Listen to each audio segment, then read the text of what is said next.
If you listened carefully to our first reading today, you would have noticed that there was one line that was echoed in the responsorial psalm. It is one of the reasons why the church has remained courageous in the face of persecution for the past 2,000 years of history. And the line that I'm talking about is taken from Revelations 15, verse 3. It says, "Great and wonderful are your works, Lord, mighty God." And why do I think that this line is very important? Well, because when you truly believe that in spite all the odds, despite all the trials and developments that can cause you anxiety, one of the things that can easily calm us down and restore our sense of equanimity is the thought that God is in control, that God is at work, that the difficult times are only a prelude to greater things that are about to happen. After all, participants lang naman tayo sa trabaho ng pagliligtas na ginagawa ng Diyos. We are just participants in the redemptive mission of our one and only Messiah. Hindi tayo ang Messiah. Christ is. And we participate in His messianic work. He is the source of hope. Hope in the emergence of a higher humanity, of a greater humanity that bears the dignity of the image and likeness of God. Marangal ang tao. In the gospel, Jesus is saying basically the same thing. Huwag magpanik, even in the times of persecution. Not to be too concerned about defending ourselves or facing the odds of imprisonment or even death, but to consistently give testimony to God's mysterious and rather circuitous way of bringing about the redemption of the world. Ang ganda ng timing ng bisita natin ngayong gabi. We have with us Attorney Laila De Lima. Welcome ho, ma'am.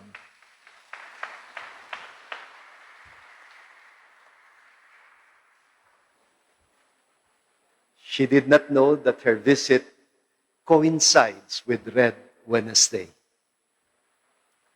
I am reminded of the 3 young men in the book of Daniel who were sentenced to death by being thrown into a fiery furnace. They were literally thrown alive into a crematorium, but they came out alive. They survived it. The writer tells us that an angel of the Lord accompanied the 3 young men, Hananiah, Azariah, and Mishael, inside the huge oven and made the oven fireproof. This must have been the biblical passage that inspired that line in the song, "Be not afraid." Well, I meant the 3 young men were made fireproof, not the oven, because the fire was actually very strong. But do you remember that song, "Be Not Afraid"? I think ito yung inspiration for that line that says, if you walk amidst the burning flames, you shall not be harmed. If you stand before the fire of hell, and death is at your side, know that I am with you through it all. And did not Jesus also tell his disciples in Matthew chapter 10, verse 28, huwag daw tayong matakot doon sa mga ang kaya lang nilang saktan ay ang katawan, pero hindi nila masaktan ang kaluluwa. Do not be afraid of those who can kill the body, but cannot touch the soul. Be afraid, rather, of the one who can destroy both soul and body into Gehenna. How could that not make the early Christians face the lions with courage and made them brave the orders of Emperor Nero, the orders of execution? Pero syempre, dahil tao lang naman tayo, sometimes we can get so overcome by fear. Like Saint Peter himself.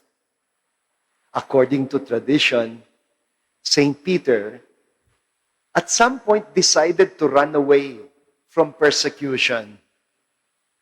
And on his way out of Rome, na-meet ba naman niya sa kalsada si Jesus carrying his cross. He had a vision of Jesus carrying his cross, going to the opposite direction, going to the very city from which he was fleeing. And that's supposedly when Peter asked Jesus the famous question that became the title of a movie, Quo Vadis, Domine? Where are you going, Lord?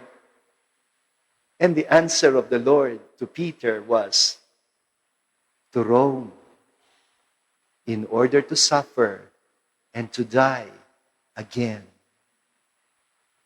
And as soon as he awoke from his vision, he made an about face and returned to Rome. And he died a martyr's death. He was crucified upside down.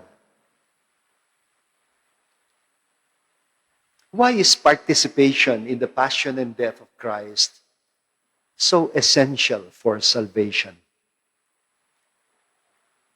And my simple answer to that is, because the salvation that God desires is redemption. Sa Tagalog, pagtubos. Ito yung most challenging about the Christian faith. Kasi karamihan sa mga relihiyon, most religions in this world presuppose that salvation is possible only for the good and for the deserving. And that all sinners and the undeserving people will simply end up in hell.